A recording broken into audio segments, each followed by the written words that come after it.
Áudio-vídeo gravado em 07 de janeiro de 2023, por Cibele Manweiler, para compartilhamento educativo e incentivo de leitura de pesquisa científica. Sentir o paraíso no Pantanal. Reflexões sobre percepção e valoração ambientais. Resumo: este artigo propõe uma reflexão sobre o processo de construção do mito gerado acerca do ambiente e da paisagem do Pantanal, devidamente percebidos e valorados como modelos de paraíso terrestre, para serem usufruídos pela atividade turística.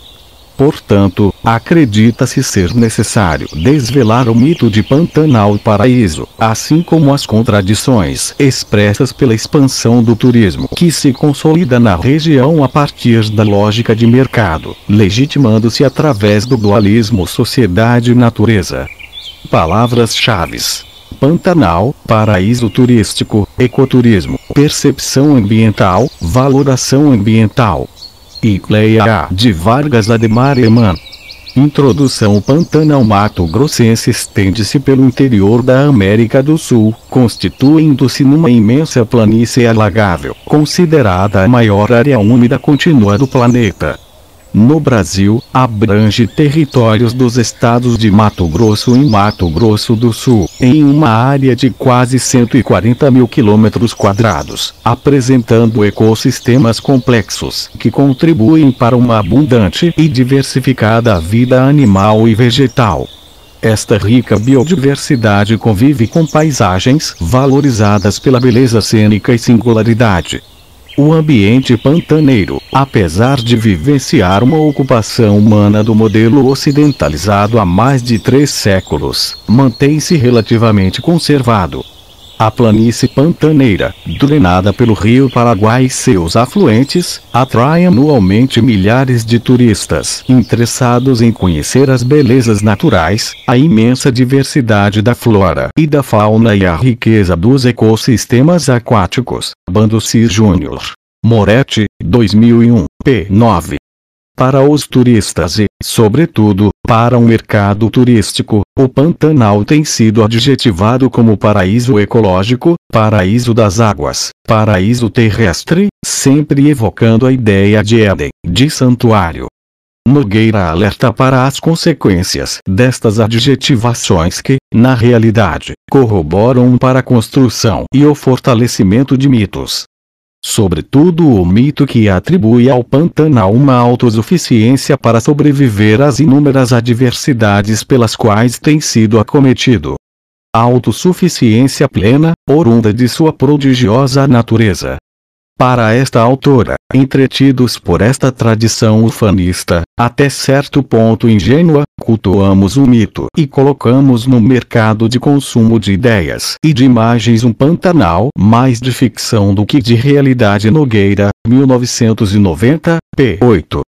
Por outro lado, são comuns as manifestações emotivas quando o ser humano, turista ou não, se depara com uma paisagem aparentemente intocada pelas forças produtivas. Essas manifestações exprimem perplexidade, emoção, paixão. Muitos dizem sentir-se tocados pela imagem que vislumbram. O que seria esse toque ou encantamento? Até que ponto a paisagem, em si mesma, provoca essas reações nos visitantes? Quais as maneiras de experienciar e construir essa realidade? Chama, paisagem é cultura, antes de ser natureza. Um construto da imaginação projetado sobre mata, água, rocha. Para esse autor, quando uma determinada ideia de paisagem, um mito, uma visão, se forma num lugar concreto, ela mistura categorias, torna as metáforas mais reais que seus referentes, torna-se de fato parte do cenário. 1996, p. 70. Do mesmo modo, Bachelard afirma que, antes de ser um espetáculo consciente, toda paisagem é uma experiência onírica. Só olhamos com uma paixão estética as paisagens que vimos em sonhos. Para referendar isso, Bachelard utiliza-se desta expressão de L. Dieck. A unidade de uma paisagem se oferece como a realização de um sonho muitas vezes sonhado. 1998, p. 5.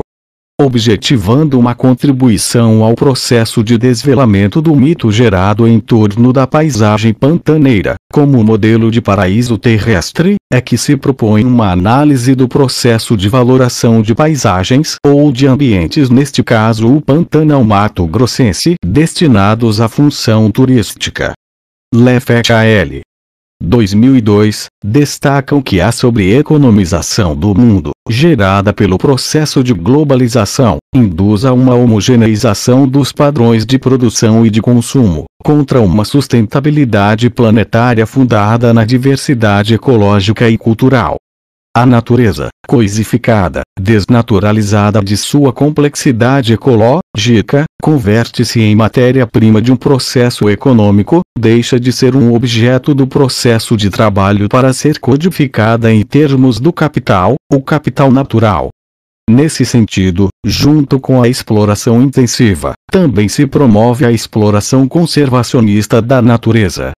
A biodiversidade aparece não só como uma multiplicidade de formas de vida, mas como zonas de reservas de natureza que hoje são valorizadas por sua riqueza genética, ou por seus recursos ecoturísticos, ou, ainda, por sua função no processo de sequestro de carbono. O reencantamento com a natureza intocada, a ideia de natureza como um ambiente natural, ou selvagem, construída pelo homem moderno, tem sido muito debatida e refletida em inúmeros foros. O britânico Keith Thomas, por exemplo, ao tratar da questão da edenização do campo, do reencantamento pelo mundo natural, afirma: em fins do século XVIII, o apreço pela natureza, e particularmente pela natureza selvagem, se convertera numa espécie de ato religioso. A natureza não era só bela, era moralmente benéfica. O valor da terra inculta não era apenas negativo. Ela não proporcionava apenas um lugar de privacidade, uma oportunidade de autoexame e de devaneio íntimo. Ideia antiga, esta tinha um papel mais positivo. Exercia um salutar poder espiritual sobre o homem. Thomas, 1996, p. 309, a deterioração do ambiente urbano provocada, principalmente, pela poluição proveniente das chaminés das indústrias movidas a carvão na Inglaterra dos séculos 17. Schwein promove a reconsideração da ideia de beleza urbana em contraponto com o ambiente rural. A vida no campo passa a ser considerada muito mais saudável e mais sublime. Vale destacar que até esse período, a visão predominante sobre as paisagens montanhosas, litorâneas ou constituídas por densas florestas não era muito amistosa. As interpretações bíblicas, particularmente do Gênesis, dos Salmos e do livro de Jó, conforme assegura Alain Corbin, reproduziam medo e aversão por essas paisagens, marcando profundamente, sobretudo as representações sobre a paisagem litorânea. Não existe mar no jardim do Éden. O horizonte líquido sobre cuja superfície o olhar se perde não pode integrar-se à paisagem fechada do paraíso. Querer penetrar os mistérios do oceano é resvalar no sacrilégio, assim como querer abarcar a insondável natureza divina. Santo Agostinho, Santo Ambrósio e São Basílio compraziam-se em repeti-lo.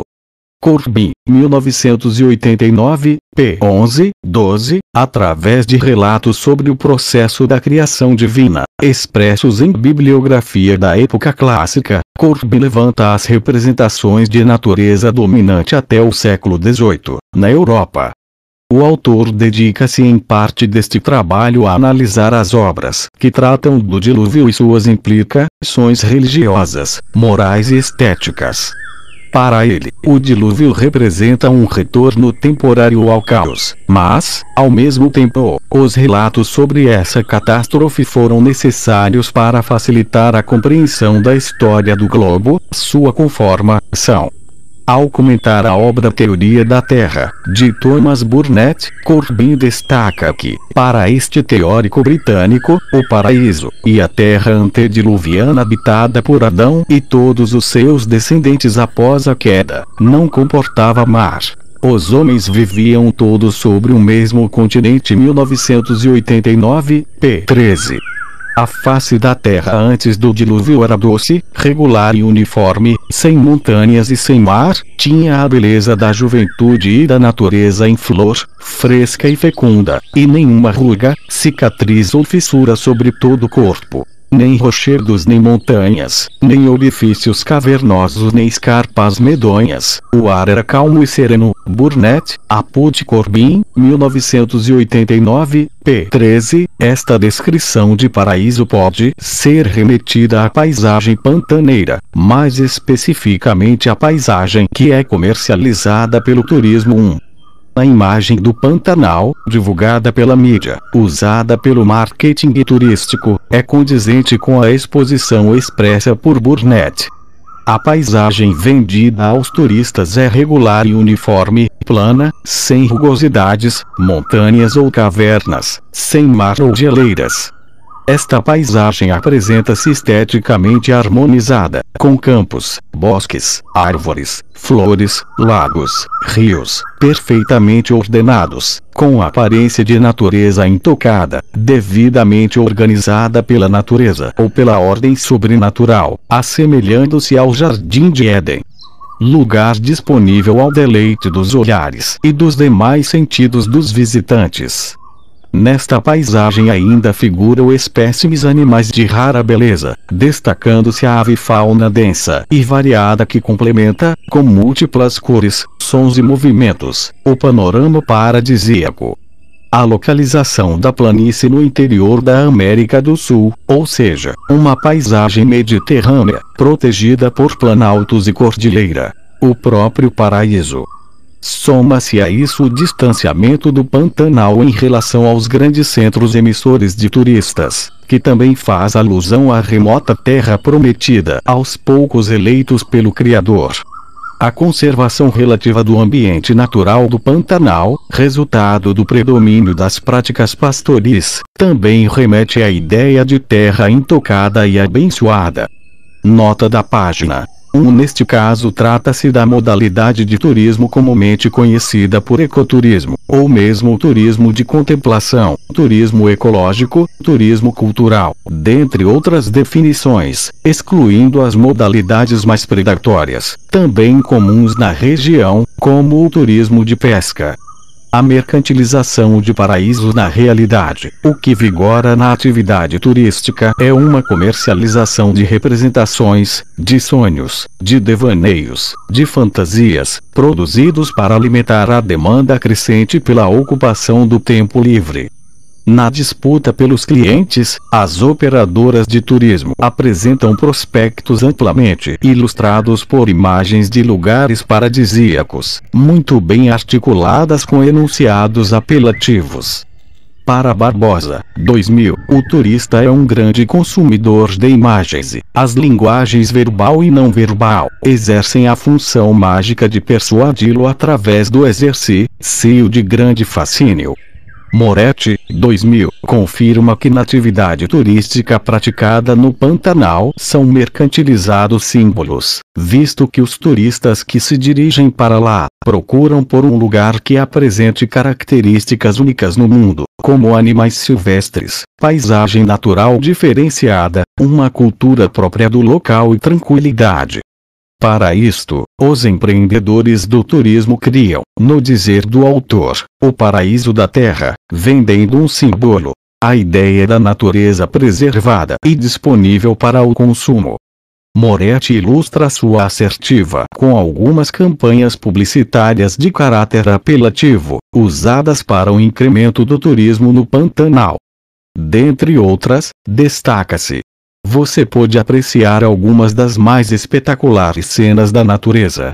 O alvorecer e o pôr do sol no Pantanal, e à noite, o esplendor da Via Láctea e o luar a cobrir a região. É o paraíso na Terra, o local ideal para relaxar, renovar suas energias e encontrar a verdadeira paz interior. Observa-se que até os elementos mais comuns, obrigatoriamente presentes em quase todas as paisagens do globo, como o alvorecer, o poente e o céu estrelado, são exaltados pelo marketing turístico que, estrategicamente, suscita no pretenso consumidor a ideia de espetáculos especiais e singulares. A mensagem evidencia uma tendência à invocação da ideia de paraíso terrestre, através de um jogo persuasivo de palavras e imagens. Ao realizar análises das matérias publicitárias presentes nas principais revistas turísticas brasileiras que utilizavam o tema paraíso na comercialização de destinos de viagens de lazer, a ONU destaca que quando um lugar é adjetivado de paraíso, a ele é conferido um determinado conteúdo qualificativo, também consagrado pelo uso da linguagem religiosa. Ressalta ainda que não é qualquer lugar que pode ser transformado em paraíso pela mídia, para tanto faz-se necessária uma empatia social. Esta autora descreve o modelo de paraíso usado para ser cultuado pelos turistas, levantado em uma das revistas pesquisadas. Trata-se do paraíso original descrito na Bíblia, nos primórdios da humanidade, como jardim, e desaparecido do contato humano. Um jardim idealizado no esplendor de sua fertilidade, pela variedade e pela beleza de seus frutos e flores, na luminosidade de suas cores e no frescor de sua eterna primavera, na abundância generosa de suas águas e na convivência de suas espécies. Uma natureza entendida como intocada, caprichosa e exuberante. Um lugar criado para ficar para sempre. A ONU, 2001, p. 83, a imensidão plana e úmida do Pantanal favoreceu o desenvolvimento de uma cultura que se singularizou a partir do isolamento imposto pela localização e pelas particularidades do próprio ambiente. Mais recentemente, o modus vivendi da gente pantaneira também tem sido objeto de especulação turística. Cultura e natureza passam por processos de revalorização induzidos pelo turismo. Arrisca-se a afirmar que os elementos humanos e culturais constituem-se, para o universo do mercado turístico, partes integrantes do paraíso idealizado.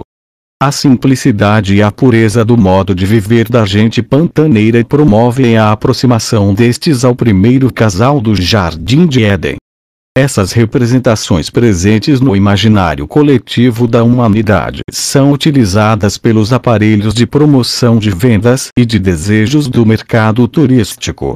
Nota de página 2. Conteúdo expresso em material de propaganda do Pantanal Park Hotel, Corumbá, MS, citado por Moretti, 2000, p. 120.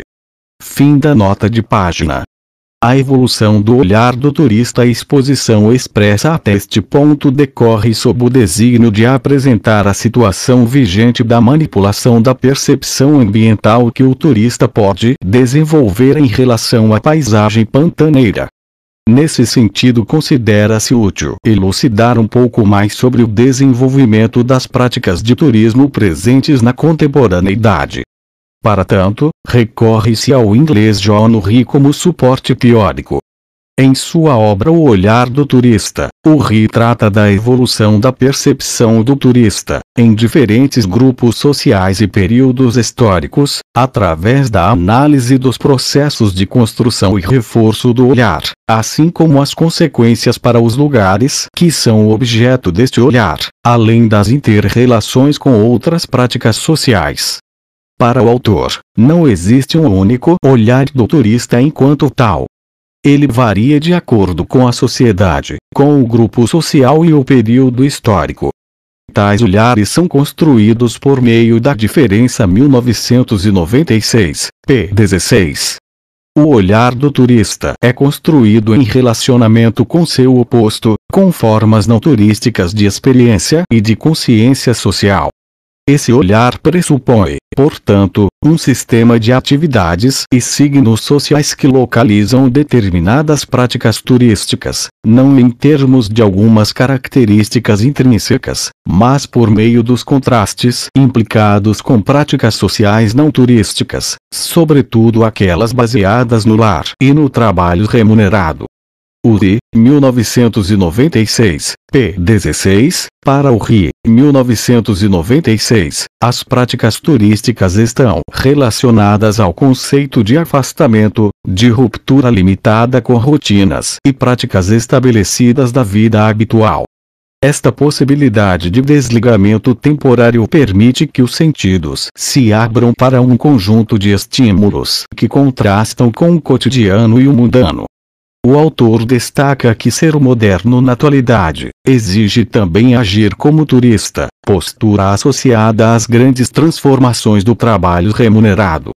Os lugares são eleitos para a contemplação a partir de uma expectativa precedente, devaneios, fantasias, construída e mantida por uma variedade de práticas não turísticas, tais como a mídia e as artes em geral, que constroem e reforçavam o olhar.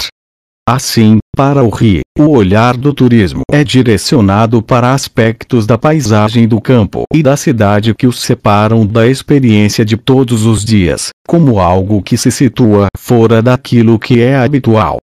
O direcionamento do olhar do turista implica frequentemente diferentes formas de padrões sociais, com uma sensibilidade voltada para os elementos visuais da paisagem do campo ou da cidade, muito maior do que aquela que é vivenciada normalmente na vida cotidiana. As pessoas se prendem a esse olhar, que então é visualmente objetificado ou capturado através de fotografias, cartões postais, filmes, etc., possibilitando, desta forma, a reprodução incessante desse olhar. O olhar é construído através de signos, e o turismo abrange uma coleção de signos. O turista se interessa por tudo como um sinal da coisa em si. No mundo inteiro esses exércitos não declarados de semióticos, isto é, os turistas, se inflamam, à procura dos sinais das demonstrações de francesismo, do comportamento italiano típico, de cenas orientais exemplares, de autopistas americanas típicas, de pubs tradicionais ingleses, Coller, Apu de Ri, 1996, p. 18. O RI afirma que todos os turistas personificam a busca da autenticidade, sendo essa busca uma versão moderna da preocupação humana universal consagrado. Para este autor, os espaços turísticos organizam-se em torno de uma autenticidade encenada e, para discutir o conceito de autenticidade, o RI recorre a Piarci e Moscardo, quando estes afirmam ser necessária a distinção entre a autenticidade do cenário e a autenticidade das pessoas que são o objeto do olhar, bem como é preciso distinguir os diversos elementos da experiência turística que são importantes para o turista em questão. 1996, p. 25. O turismo, para o RI, é o resultado de uma divisão binária básica entre o ordinário/cotidiano e o extraordinário. As experiências turísticas envolvem algum aspecto ou elemento que induz experiências prazerosas, as quais, em comparação com o dia a dia, se situam além do habitual. Para o autor, os objetos potenciais do turista têm que ser necessariamente diferentes, situar-se fora daquilo que é ordinário. As pessoas querem e precisam vivenciar prazeres distintos, que envolvam todos os sentidos. 1996, p. 28. É nesse sentido que o espaço de estudo em questão, o Pantanal, se situa como objeto dentro do universo turístico. Paisagem única, portanto extraordinária. Retomando o RI, vale afirmar que sua obra revela a primordialidade do caráter do olhar, como elemento fundamental nos estudos da atividade turística. Também destaca o devaneio e a expectativa, ambos disfarçados, como processos fundamentais para o consumismo moderno. Campbell, citado por RI, afirma: os indivíduos não procuram a satisfação a partir dos produtos, de sua seleção, aquisição e uso. Na verdade, a satisfação nasce da expectativa, da procura do prazer, que se situa na imaginação. A motivação básica das pessoas, em relação ao consumo, não é, portanto, simplesmente materialista. Elas procuram, sim, vivenciar na realidade os dramas agradáveis que já vivenciaram em sua imaginação. No entanto, como a realidade jamais poderá propiciar prazeres aperfeiçoados com que o indivíduo se depara nos devaneios, cada compra conduz à desilusão e ao anseio por produtos sempre mais novos. Existe uma dialética da novidade e da insaciabilidade no âmago do consumismo contemporâneo.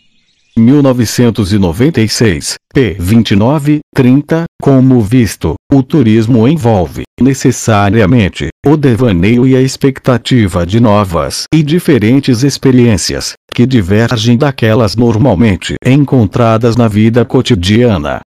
Entretanto, o Ri destaca, tais devaneios não são autônomos, porém, envolvem o trabalho com a propaganda e outros conjuntos de signos, gerados pela mídia, muitos dos quais dizem respeito claramente a processos complexos de emulação social. 1996, p. 30. Heller e Feirer, 1998, interpretam as necessidades humanas como sentimentos e, simultaneamente, como forças motivacionais. Nesse sentido, ao envolver a expectativa por novas e diferentes experiências, o turismo estaria contribuindo para a geração de necessidades constantes que só foram experienciadas em sonhos, em devaneios. Se tais experiências ainda não foram experienciadas no real, não podem ser vistas como experiências, mas como esperanças. E, para tanto, esses autores afirmam haver um abismo entre esperanças e experiências, e isto seria motivo de constante insatisfação e descontentamento. As esperanças aumentam constantemente, e, quanto maiores as esperanças, maiores a qualidade e a quantidade das necessidades. No universo do turismo, a necessidade colocada é sempre a de experienciar um lugar diferente daquele que se experiencia cotidianamente. O próximo item tem como objetivo desenvolver a ação experiencial, assim como a relação estabelecida entre pessoas e lugares e pessoas e seres vivos em geral. Perspectiva experiencial e topofilia na construção da percepção ambiental. Para entender melhor o verdadeiro significado da ação de experienciar, recorre-se ao geógrafo chinês Yi Fu Tuan, que faz reflexões sobre esse conceito, desenvolvendo o tema a partir daquilo que chama de perspectiva experiencial. Para ele, a experiência abrange as diferentes maneiras de conhecer e construir a realidade, maneiras estas que variam desde os sentidos mais diretos e passivos como o olfato, o paladar e o tato, até a percepção visual ativa e a maneira indireta de simbolização. Afirma que a experiência está voltada para o mundo exterior, porquanto ver e pensar vão além do eu, sendo que a experiência implica na capacidade de aprender a partir da própria vivência, significa atuar sobre o dado e criar a partir dele. O dado não pode ser conhecido em sua essência. O que pode ser conhecido é uma realidade que é um construto da experiência, uma criação de sentimento e pensamento. Experienciar é vencer perigos. Para experienciar no sentido ativo, é necessário aventurar-se no desconhecido e experimentar o ilusório e o incerto. Porque alguém se arrisca. O indivíduo é compelido a isso. Está apaixonado, e a paixão é um símbolo de força mental. Tuan, 1983, p. 10, 11, Tuan afirma ser a experiência constituída de sentimento e pensamento, havendo uma tendência a classificar sentimento e pensamento como opostos, um registrando estados subjetivos, o outro reportando-se à realidade objetiva, mas, na realidade, ambos encontram-se intimamente relacionados e tratam-se de maneiras de conhecer. 1983, p. 11. Em outra obra intitulada Topofilia, Tuan procura esclarecer as visões humanas sobre o mundo circundante, assim como as relações estabelecidas por intermédio das diferentes visões de mundo e o meio ambiente. Desenvolvendo o tema, caracteriza a topofilia como o elo afetivo entre a pessoa e o lugar ou ambiente físico. 1980, p. 5. Com essa obra, Tuan declara sua intenção de contribuir para a compreensão de nós mesmos, pois acredita que sem a autocompreensão não é possível esperar por soluções duradouras para os problemas ambientais que, fundamentalmente, são problemas humanos e que todos os problemas humanos dependem do centro psicológico da motivação, dos valores e atitudes que dirigem as energias para os objetivos. 1980, p. 1. Tuan, 1980, também faz ressalvas ao movimento ecológico ambiental por não se preocupar com a formação de atitudes e valores, relegando sua gênese à diversidade e à subjetividade humanas. Trabalhando, sobretudo com os temas percepção, atitude, valor e visão de mundo, Tuan destaca a superposição dos significados de cada uma destas palavras-chave, apresentando algumas definições preliminares. Percepção é tanto a resposta dos sentidos aos estímulos externos, como a atividade proposital, na qual certos fenômenos são claramente registrados, enquanto outros retrocedem para a sombra ou são bloqueados. Muito do que percebemos tem valor para nós, para a sobrevivência biológica, e para propiciar algumas satisfações que estão enraizadas na cultura. Atitude é primariamente uma postura cultural, uma posição que se toma frente a um mundo. Ela tem maior estabilidade do que a percepção e é formada de uma longa sucessão de percepções, isto é, de experiências. As atitudes implicam experiência e uma certa firmeza de interesse e valor. A visão de mundo é a experiência conceitualizada. Ela é parcialmente pessoal, em grande parte social. Ela é uma atitude ou um sistema de crenças. A palavra sistema implica que as atitudes e crenças estão estruturadas, por mais arbitrárias que as ligações possam parecer, sob uma perspectiva impessoal, objetiva.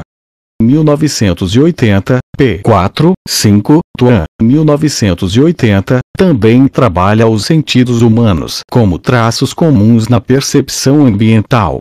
Para ele, a percepção e a avaliação do ambiente variam de indivíduo para indivíduo, de grupo para grupo, pois estão ligadas à cultura, mas todos os indivíduos compartilham percepções comuns por possuírem órgãos perceptivos similares, sendo que essas percepções podem diferir da dos outros animais. A seguir, apresenta-se uma argumentação do autor sobre os principais sentidos humanos responsáveis pela percepção ambiental. 1. Visão. Considerada o sentido mais forte e valioso do homem para progredir no mundo. O homem é apresentado como um animal visual. Seus olhos são notáveis discernidores das gradações de cores, além de apresentarem visão estereoscópica, que auxilia a ver as coisas nitidamente como corpos tridimensionais. p. 7, 8. 2. As mãos e o sentido do tato. Homens e primatas veem o meio ambiente como uma coleção de coisas, mais do que simplesmente como um padrão. Para adquirir essa habilidade, o desenvolvimento de mãos fortes e hábeis foi fundamental. Os seres humanos estão sempre em contato. O tato seria a experiência direta do mundo como um sistema de resistência e de pressões que nos persuadem da existência de uma realidade independente de nossa imaginação. p. 9. 3. Audição. Não é muito desenvolvida nos seres humanos e nos primatas. Os olhos obtêm informações mais detalhadas e precisas sobre o meio ambiente do que os ouvidos, mas geralmente somos mais sensibilizados pelo que ouvimos do que pelo que vemos. Para muitos, a música é a experiência emocional mais forte do que as artes plásticas ou cenários. Somos mais vulneráveis aos sons, porque não podemos fechar os ouvidos como podemos fazer com os olhos. p. 10. 4. Olfato. Nos homens e primatas desenvolve importante papel nos processos fundamentais de alimentação e acasalamento. O odor tem o poder de evocar lembranças vívidas, carregadas emocionalmente de eventos e cenas passadas. Para uns, o poder de um odor em transportar-nos ao passado pode estar relacionado ao fato de que o córtex, com sua grande reserva de lembranças, evolui daquela parte do encéfalo, originalmente relacionada com o olfato, p. 11-12. Tuan destaca que os seres humanos possuem cérebros grandes, possuem mentes, e, por isso, ostentam uma capacidade altamente desenvolvida para o comportamento simbólico. A linguagem abstrata de sinais e símbolos é privativa da espécie humana. Com a linguagem, os seres humanos construíram mundos mentais para se relacionarem entre si com a realidade externa. O meio ambiente artificial que construíram é resultado dos processos mentais, de modo semelhante. Mitos, Fábulas, Taxonomia e Ciência 1980, p. 15. Sobre a racionalização, este autor considera a afirmação de que o homem é um animal mais racionalizador do que racional, uma meia-verdade reveladora, tendo em vista que o complexo encéfalo através do qual os seres humanos organizam os dados dos sentidos, distinguindo-se dos outros animais, não é um todo, mas composto por três partes básicas, diferentes em estrutura e química, que conectam-se e funcionam juntas. 1980, p. 16. 1. Reptiliana, herança mais remota. Incide no estabelecimento de território, na orientação, na procriação, na formação de hierarquias sociais e outras. 2. Límbica, posterior, primitivo. Córtex dos mamíferos, tem funções emocionais, endócrinas e viscerossomáticas. 3. Neocórtex ou córtex, mais altamente diferenciado, mais recente. O cérebro dos mamíferos superiores e que culmina no homem. Cérebro racional do pensamento simbólico e matemático. As necessidades humanas, as exigências emocionais e as aspirações, em geral não são racionais, mas o neocórtex tem, aparentemente, uma capacidade infinita de fornecer razões para aquilo que fazemos, compelidos pela parte mais primitiva do cérebro. Tuan, p. 1980. Heyman também assevera que o neocórtex instrumenta as análises crítico-hermenêuticas da justificação ética. Entretanto, para este autor, a dimensão racional da moralidade também não foge da permanente influência instinto e emotiva. Os influxos nervosos subjacentes à valoração transitam pelas diferentes camadas cerebrais, promovendo incríveis associações a partir dos modelos neurais já instalados. 2001 p. 50. Todavia, Tuan, 1980, considera os seres humanos também seres polimórficos, apontando contrastes significantes que ocorrem entre os indivíduos. Atitudes em relação à vida e ao meio ambiente refletem variações individuais, bioquímicas e fisiológicas. A causa profunda da variação na personalidade e temperamento reside nas glândulas endócrinas, pois estas liberam hormônios no sangue, que têm efeito marcante nas emoções e na sensação de bem-estar nas pessoas. E, para compreender a preferência ambiental de uma pessoa, este autor afirma ser necessário examinar sua herança biológica, criação, educação, trabalho e arredores físicos. É necessário conhecer a história cultural e a experiência de um grupo no contexto de seu ambiente físico. Nesse sentido, Gibson, 1974, enfatiza a dimensão subjetiva da percepção, que depende do observador, das peculiaridades e das experiências individuais de quem percebe. Ou seja, cada indivíduo reage e responde diferentemente frente às ações sobre o meio. Comparando as percepções ambientais de visitantes e de nativos, Tuan, 1980, destaca os aspectos diferenciados focalizados por esses diferentes grupos. Somente o visitante, em especial o turista, possui um ponto de vista facilmente enunciado, pois sua percepção frequentemente se reduz a usar os olhos para compor quadros, Enquanto que um nativo tem uma atitude complexa derivada de sua imersão na totalidade de seu meio ambiente, expressa através do comportamento, da tradição local, conhecimento e mito. A avaliação do meio ambiente pelo visitante é essencialmente estética, sendo preciso um esforço especial para provocar empatia em relação às vidas e aos valores dos habitantes. Mesmo o entusiasmo do estranho, ou visitante, sendo superficial, o visitante é capaz de perceber méritos e defeitos em um meio ambiente que não são visíveis para o residente. Tuan, 1980. Retomando o termo topofilia, já caracterizado como o amor humano pelo lugar e os laços afetivos dos seres humanos com o meio ambiente material, Tuan acrescenta: a resposta ao meio ambiente pode ser basicamente estética. Em seguida pode variar do extremo prazer que se tem de uma vista, até a sensação de beleza, igualmente fugaz, mas muito mais intensa, que é subitamente revelada. A resposta pode ser tátil. O deleite de sentir o ar, água, terra.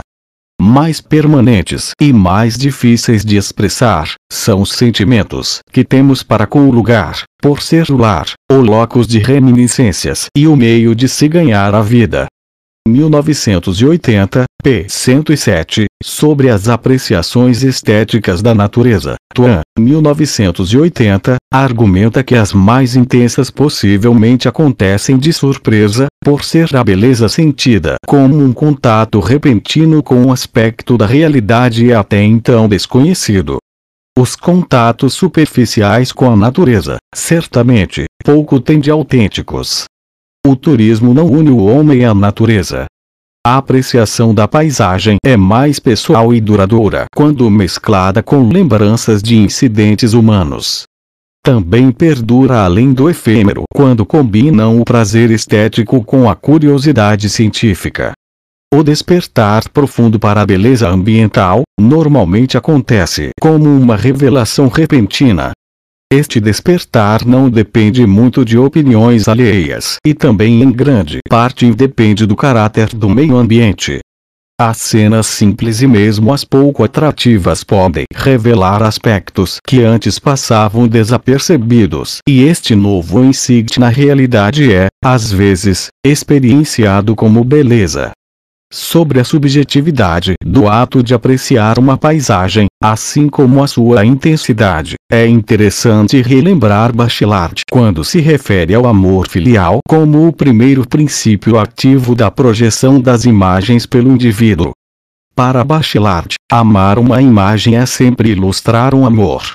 Acrescenta, poeticamente: amar uma paisagem solitária, quando estamos abandonados por todos, é compensar uma ausência dolorosa, é lembrar-nos daquela que não abandona, quando amamos uma realidade com toda a nossa alma, é porque essa realidade já é uma alma, é porque essa realidade é uma lembrança.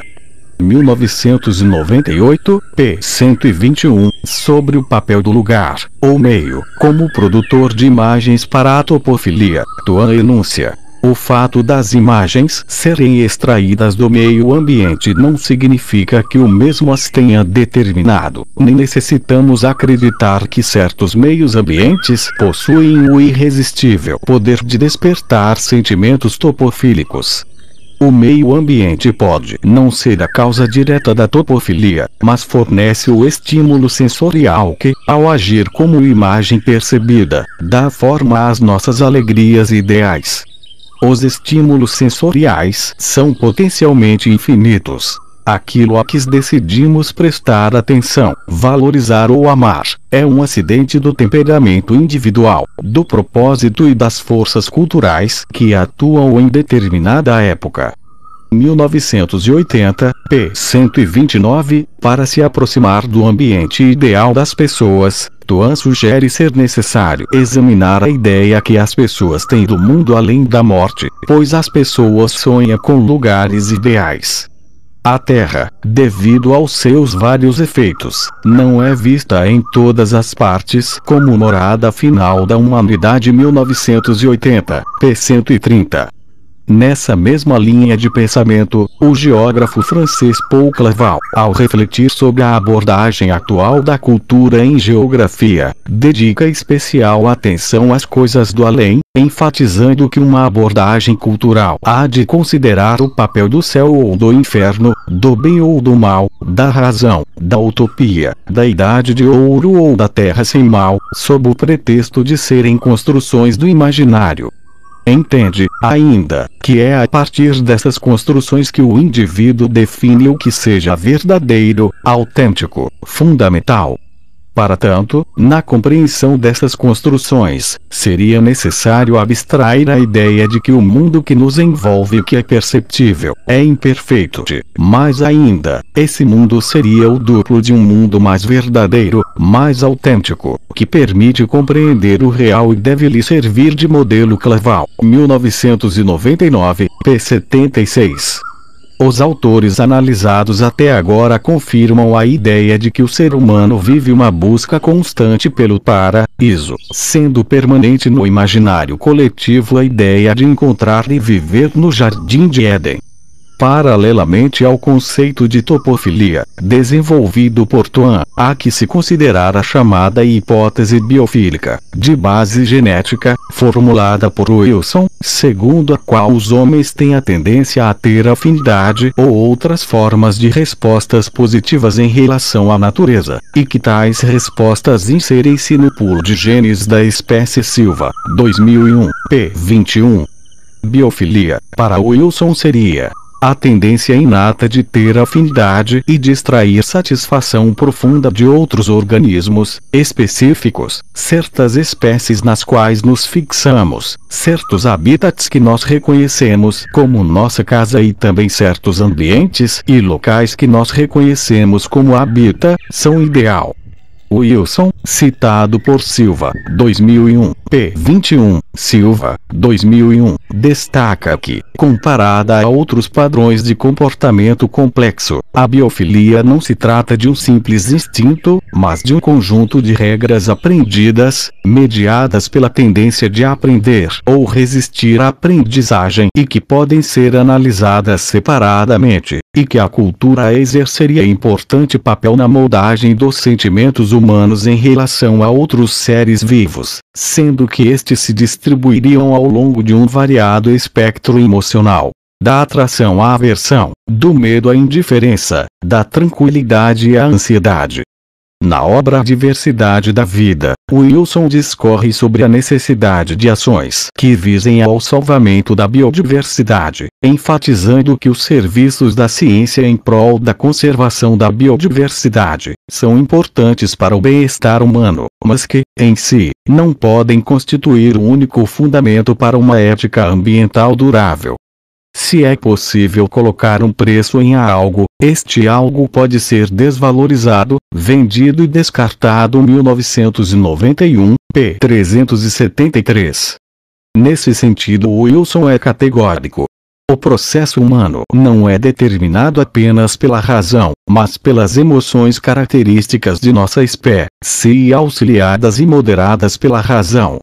O que nos torna seres humanos e não computadores é a emoção. Temos pouco entendimento da nossa verdadeira natureza, do que significa ser humano. Nossos problemas surgem do fato de não sabermos o que somos e não chegarmos a um acordo quanto ao que queremos ser.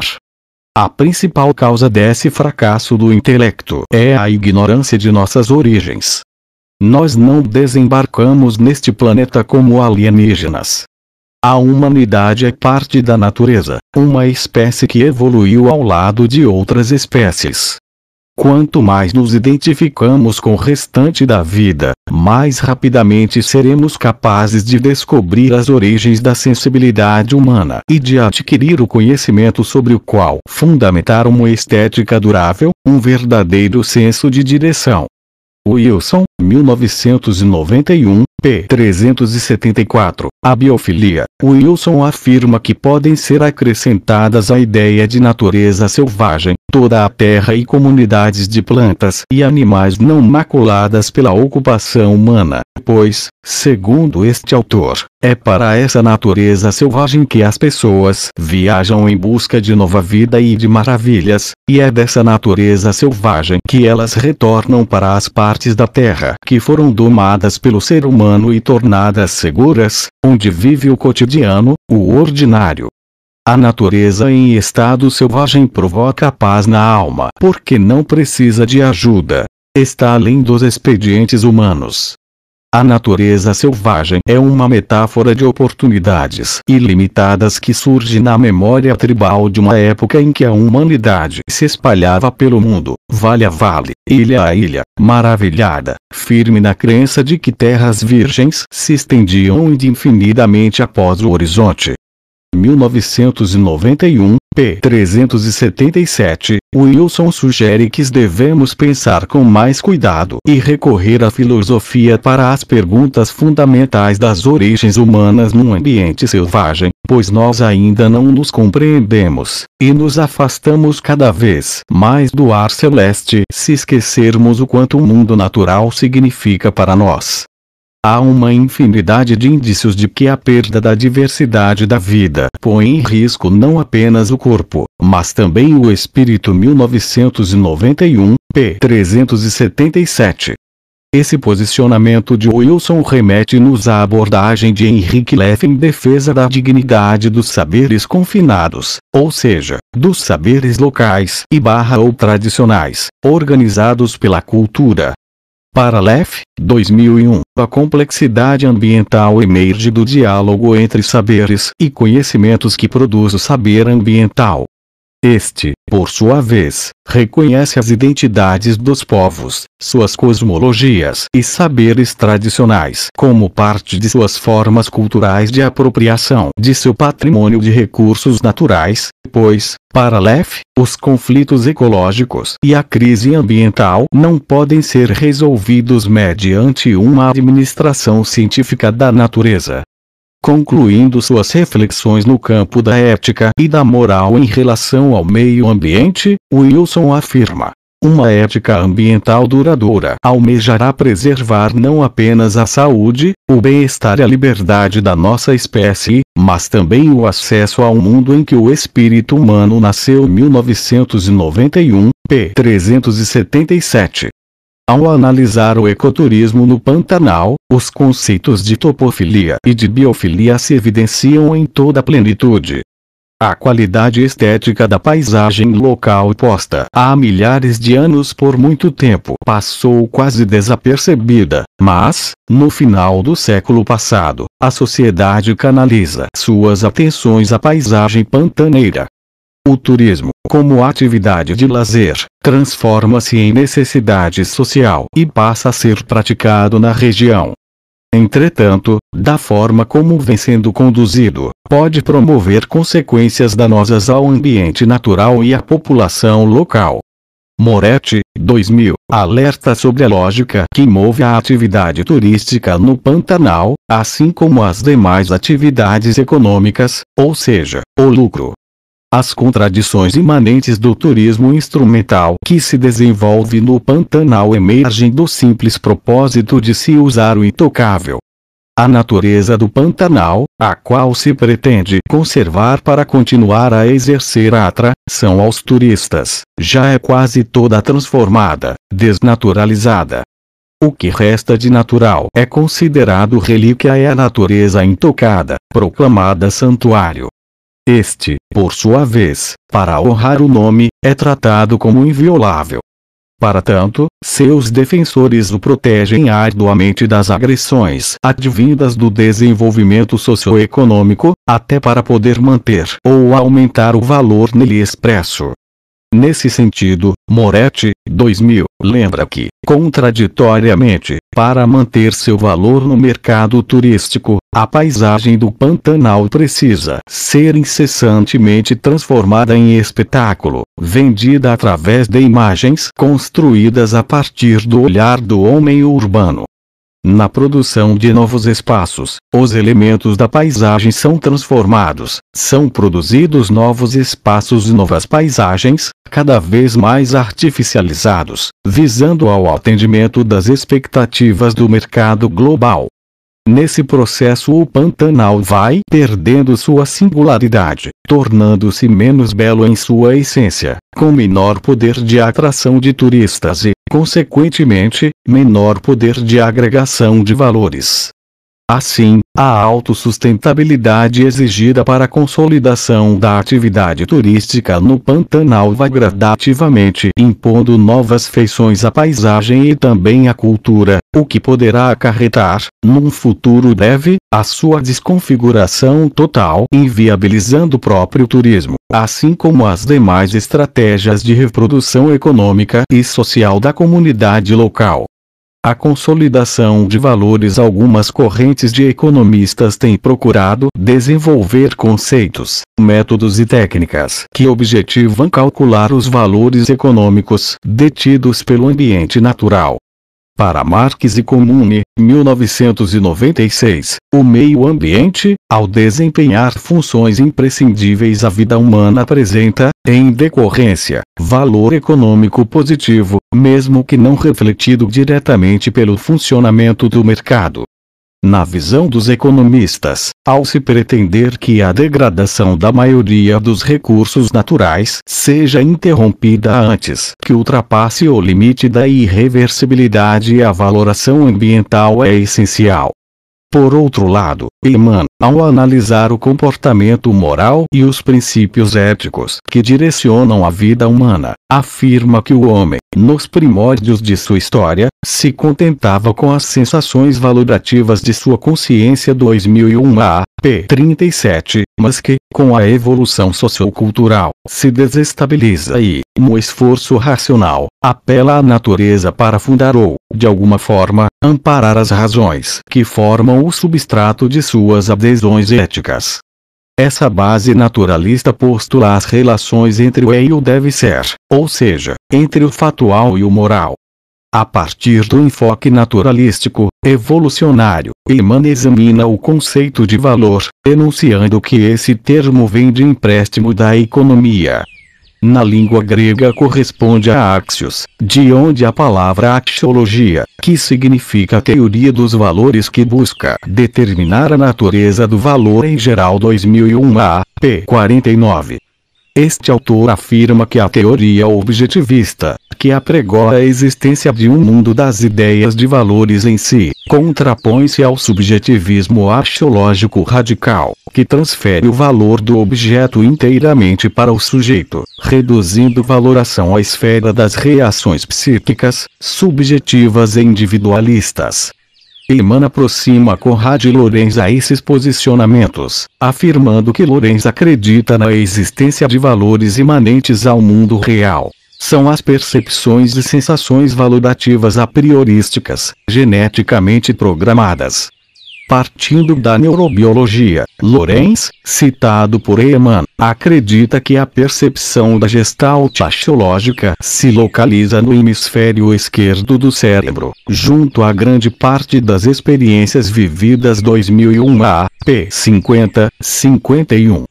Seguindo a proposta de esclarecer as tentativas de atribuição de valores, Ehman acrescenta os autores Bunge e Sánchez Vázquez, considerando-os como representantes do grupo de pensadores que procuram construir uma ética a partir de proposições refutáveis, ou seja, de cunho científico, considerando a relatividade das circunstâncias nas quais vive o homem. Para estes autores nada é valioso, nem bom em si mesmo. Não há valores nem bem intrínsecos e absolutos. 2001 p. 52.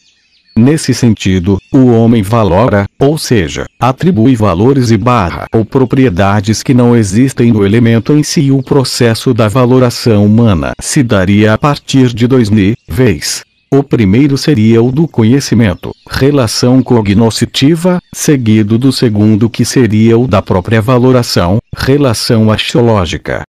Tais níveis se consumariam a partir da mediação humana. Ehman, 2001. Então, a valoração está intrinsecamente ligada à apreciação humana. Quando atribui à paisagem do Pantanal a qualidade de um santuário ecológico ou paraíso ecológico, o homem, enquanto sujeito valorante, está estabelecendo uma relação axiológica com essa paisagem, uma qualificação moral.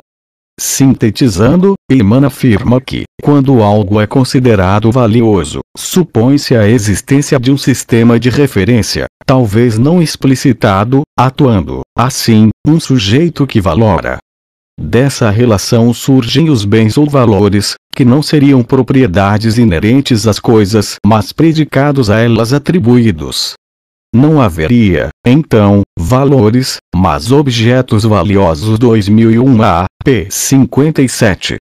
Nesse sentido, retomando o exemplo da paisagem do Pantanal, o ser humano como turista ou empresário do turismo, ou mesmo responsável pelas políticas públicas locais, atua como sujeito valorante, que atribui um predicado a essa paisagem a partir de um sistema de referências. Pantanal, paisagem valiosa. Paisagem pantaneira, objeto de valor para o turismo.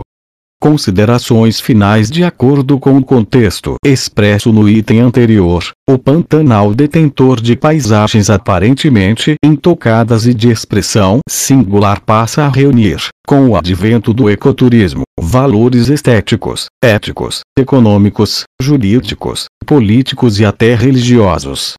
Na realidade, o viés do turismo, ou mesmo do ecoturismo, orientado por uma racionalidade instrumental, trabalha a ideia de Pantanal como uma externalidade, na qual se atribui valores, objetivando a geração de lucros. Diante do exposto, vale colocar algumas questões. Enquanto não for possível conquistar ou comprar o paraíso, o que fazer? Vamos continuar purificando-nos em busca de uma perfeição exigida para a bem-aventurança, ou seja, para o merecimento desse paraíso. Como comprar o paraíso Pantanal se são mercantilizados apenas propostas de sonhos, de devaneios? A expansão do turismo na contemporaneidade, como das demais atividades, tem se dado a partir da lógica de mercado e esta, por sua vez, se legitima através do dualismo sociedade-natureza, corpo-mente. O ambiente e a paisagem do Pantanal que se prestam à comercialização, como visto acima, são transformados em mercadoria. São produzidos espaços e paisagens que são, ao mesmo tempo, paraísos e mercadorias. Antes, porém, esse espaço e essa paisagem são valorados para merecerem o título de paraíso e tornarem-se, como a história nos revela, muito mais distantes de uma maioria de possíveis consumidores que os almejam e somente os vislumbram em sonhos. Então, nesse sentido, como habilmente observa o sociólogo José Edmilson Souza Lima, 3. Ao sentir o paraíso no Pantanal a partir de uma lógica centrada no mercado, dificilmente se contribui para a superação do dualismo posto. Contraditoriamente, a tendência é reforçar os antagonismos. Acredita-se que, conforme proposições de pensadores substantivos aqui trabalhados, tais como Henrique Leff, e Fulton, John Rie Edward Wilson, é possível pensar um turismo emancipatório, que não trate o Pantanal como uma externalidade e que permita a integração entre sociedade e natureza, entre cultura e paisagem. Um turismo construído não a partir do turista, não como uma expressão da instrumentalidade, mas edificado a partir do saber local e que possa servir de veículo para um profícuo diálogo de saberes entre os diversos atores envolvidos. Referências a ONS. A procura do paraíso no universo do turismo. Campinas. Papiros, 2001. Bachelard, G. A água e os sonhos. Ensaio sobre a imaginação da matéria. São Paulo.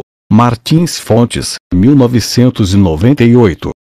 Bandocir Júnior, A. Moretti, e C. Orri. Qual paraíso? Turismo e ambiente em Bonito e no Pantanal. São Paulo. Chronos, 2001. Barbosa, Y. M. Turismo. perda de identidade e produção de novos lugares. Revista Espaço e Geografia. Brasília, A3N1, 1999. Claval, P. A Geografia Cultural. O Estado da Arte. In. Rosendahl, C. Correa, R.L. Manifestações da Cultura no Espaço. Rio de Janeiro. Eduard, 1999. P. 5997. Corbin, A. O Território do Vazio. A Praia e o Imaginário Ocidental. São Paulo, CIA. Das Letras, 1989. Gibson, J. The Perception of the Visual World. Reprint of the Edge. Published by Tommy Flynn, Boston, 1977. Eller, A. Fer, F. A Condição Política Pós-Moderna. Rio de Janeiro. Civilização Brasileira, 1998. Eman, A. Natureza e Ética. Dilemas e Perspectivas Educacionais. Curitiba, ed. UFPR, 2001. O Corpo que Pensa. Ensaio sobre Nascimento e a Legitimação dos Valores. Joinville, ed. Univille, 2001b. Lef. E Epistemologia Ambiental. São Paulo, Cortez, 2001. Lef. E. Argueta, A. Boege, E. Gonçalves, C.W.P. Mas la del desarrollo sostenible. La construção de uma racionalidade ambiental para a sustentabilidade. Uma visão desde a América Latina. In. Lef. E. Coort. La transição hacia el desarrollo sustentable. Perspectivas de América Latina e el Caribe. México, 2002. P. 479-577. Marques, J. F. Comune, A. E. A Teoria Neoclássica e a Valoração Ambiental. In. Romeiro, A. R. Leidon, B. P. Leonardin, M. L. A. Org. Economia do Meio Ambiente. Teoria, Políticas e a Gestão de Espaços Regionais. Campinas. Unicamp, 1996. Moretti, E. C. Pantanal, Paraíso Visível e Real Oculto. O Espaço Local e o Global. São Paulo, 2000. Tese, doutorado, Universidade de São Paulo. Nogueira, A. X. O que é Pantanal? São Paulo, Brasiliense, 1990. 77p. Chama, S. Paisagem e Memória. São Paulo, CIA. Das Letras, 1996. 648p. Silva, M. F. Dona. Impactos Ambientais do Ecoturismo. O Caso de Bonito MS. Curitiba, 2002. Tese, doutorado em Meio Ambiente e Desenvolvimento, Universidade Federal do Paraná. Thomas, K. O Homem e o Mundo Natural. São Paulo, CIA. Das Letras, 1996. Tuan, Y. Topofilia. Um estudo da percepção, atitudes e valores do meio ambiente. São Paulo, Diffel, 1980. Espaço e Lugar. A Perspectiva da Experiência. São Paulo, Diffel, 1983. URI, J. O Olhar do Turista. Lazer e Viagens nas Sociedades Contemporâneas. São Paulo, Estúdio Nobel, Sesc, 1996. Wilson, E. O. Diversidade da Vida. São Paulo, CIA. Das Letras, 1991. Áudio gravado em 07 de janeiro de 2023, por Cibele Manweiler para compartilhamento educativo. Marketing. Inovação. Criatividade. Publicidade. Comunicação. O direito de compartilhar para o deficiente visual, sem fins lucrativos, de acordo com a Lei N. 9610, de 19 de fevereiro de 1998. Capítulo 4 das Limitações aos Direitos Autorais Art. 46. Não constitui ofensa aos direitos autorais. e a reprodução de obras literárias, artísticas ou científicas, para uso exclusivo de deficientes visuais, sempre que a reprodução, sem fins comerciais, seja feita mediante o sistema Braille ou outro procedimento em qualquer suporte para esses destinatários. Lei N. 13.146, de 6 de julho de 2015. Institui a Lei Brasileira de Inclusão da Pessoa com Deficiência, Estatuto da Pessoa com Deficiência. Capítulo 3 da Tecnologia Assistiva Art. 74. É garantido à pessoa com deficiência acesso a produtos, recursos, estratégias, práticas, processos, métodos e serviços de tecnologia assistiva que maximizem sua autonomia, mobilidade pessoal e qualidade de vida. Capítulo 4 do Direito à Educação Art. 27. A educação constitui direito da pessoa com deficiência, assegurado sistema educacional inclusivo em todos os níveis e aprendizado ao longo de toda a vida, de forma a alcançar o máximo desenvolvimento possível de seus talentos e habilidades físicas, sensoriais, intelectuais e sociais, segundo suas características, interesses e necessidades de aprendizagem. Ainda para a atualização, a Comissão dos Direitos das Pessoas com Deficiência aprovou proposta que exige, nas bibliotecas públicas, a oferta de publicações acessíveis às pessoas com deficiência visual, como audiolivros, e de tecnologias que permitam o acesso ao texto escrito por vias alternativas. Fonte: Agência Câmara de Notícias. Capítulo 9 do Direito à Cultura, ao Esporte, ao Turismo e ao Lazer. Art. 42. A pessoa com deficiência tem direito à cultura, ao esporte, ao turismo e ao lazer em igualdade de oportunidades com as demais pessoas, sendo-lhe garantido acesso a bens culturais em formato acessível, a programas de televisão, cinema, teatro e outras atividades culturais e desportivas em formato acessível. A monumentos e locais de importância cultural e a espaços que ofereçam serviços ou eventos culturais e esportivos.